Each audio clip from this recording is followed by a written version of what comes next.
તાપી જિલ્લાના નિઝર અને કુકરમુંડા તાલુકામાં લાંબા સમયથી ચાલી રહેલી ગેરકાયદેસર રેતી ખનન અને રોયલ્ટી ચોરીની પ્રવૃત્તિઓ સામે સ્થાનિક સ્તરે ભારે રોષ જોવા મળી રહ્યો છે। આ ગેરકાયદેસર કાળા કારોબારનો પર્દાફાશ કરતા તાપી જિલ્લા કોંગ્રેસ સમિતિના મહામંત્રી જીતેન્દ્ર મધુકર ચૌધરી દ્વારા કુકરમુંડા તાલુકાના મામલેદાર સાહેબને એક વિસ્તૃત લેખિત ફરિયાદ સોંપીને તાત્કાલિક કાયદેસરની કાર્યવાહી કરવાની માંગ કરવામાં આવી છે। આ લેખિત રજૂઆત બાદ સમગ્ર પંથકમાં રેતી માફિયાઓ અને વહીવટીતંત્ર વચ્ચેની સાંઠગાંઠને લઈને અનેક ચોંકાવનારી ચર્ચાઓએ જોર પકડ્યું છે। રોયલ્ટી ચોરી અને નીતિ નિયમોનો સરેઆમ ભંગ કરવામાં આવી રહ્યો છે।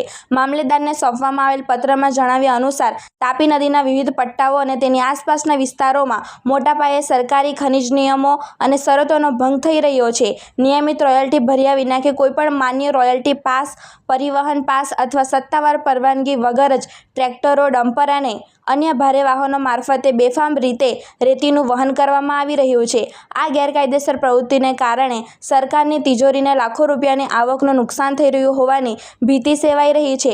ચિંતાજનક બાબત એ છે કે કેટલીક જગ્યાએ ખનન માટેનું લાયસન્સ અથવા લીઝ કોઈ એક ચોક્કસ વ્યક્તિ કે એજન્સીના નામે મંજૂર થયેલ હોવા છતાં વાસ્તવિક સ્થળ પર મૂળ લાયસન્સ ધારક ગેરહાજર હોય છે। તેના બદલે અન્ય અવાંછિત વ્યક્તિઓ અથવા ગઠબંધન દ્વારા આ ગેરકાયદેસર કામગીરી ચલાવવામાં આવી રહી છે, જે સીધો નિયમોનો ભંગ છે। આ ઉપરાંત સરકારના નીતિ નિયમોને નેવે મૂકીને રાત્રિના સમયે મોટા પ્રમાણમાં ભારે મશીનરીનો ઉપયોગ કરી મંજૂર મર્યાદા કરતાં વધુ રીતે ખનન કરવામાં આવી રહી છે। આ સમગ્ર કૌભાંડમાં સ્થાનિક સ્તરે એક નવો ફણગો ફૂટ્યો છે।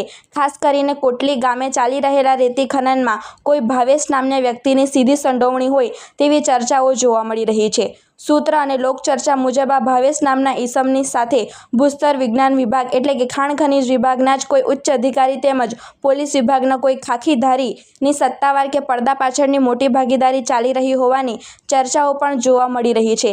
કાયદાના રક્ષકો જ્યારે ભક્ષક બન્યા હોય તેવી ચર્ચાને કારણે સ્થાનિકોમાં વહીવટીતંત્ર સામે ભારે નારાજગી અને રોષ જોવા મળી રહ્યો છે। નિઝર અને કુકરમુંડા તાલુકામાં રેતી માફિયાઓ એટલા બેફામ બન્યા છે કે તેઓએ કાયદાના ડર વિના પોતાનું આખું એક સંગઠન બનાવી લીધું છે। આ રેતી માફિયા એસોસિએશનના પ્રમુખ દ્વારા જ તમામ ગેરકાયદેસર પ્રવૃત્તિઓને રક્ષણ આપવા માટે ગાંધીનગર અને જિલ્લા કક્ષાના ઉચ્ચ અધિકારીઓ સુધી લાખો રૂપિયાનો વહીવટ પહોંચાડવામાં આવતો હોવાની લોકમુખે વ્યાપક ચર્ચા છે। આ સંગઠિત ગુનાખોરીના કારણે સ્થાનિક તંત્ર લાચાર કે મૌન હોવાના આક્ષેપ થઈ રહ્યા છે। સ્થાનિક સ્તરે થતા આડેધડ ખનનને કારણે નદીનો કુદરતી પ્રવાહ અને ભૂગર્ભ જળસ્તર ભારે જોખમાયું છે।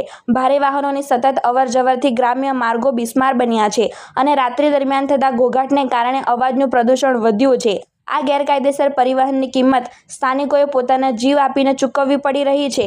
તાજેતરમાં જ કુકરમુંડા તાલુકાના પાટી ગામના એક આશાસ્પદ યુવકનું રેતીના ઓવરસ્પીડ ડમ્પર સાથેના અકસ્માતમાં કમકમાટી ભર્યું મોત નીપજ્યું હતું, જેના કારણે સ્થાનિક લોકોમાં ભારે ભય, આક્રોશ અને અસલામતીનો માહોલ વ્યાપી ગયો છે। કોંગ્રેસ મહામંત્રી જીતેન્દ્ર ચૌધરીએ મામલેદાર ઉપરાંત પોલીસ વિભાગ, આરટીઓ અને પ્રદૂષણ નિયંત્રણ બોર્ડ સાથે સંકલન સાધીને સંયુક્ત ઓચિંતું ચેકિંગ યોજવા વિનંતી કરી છે।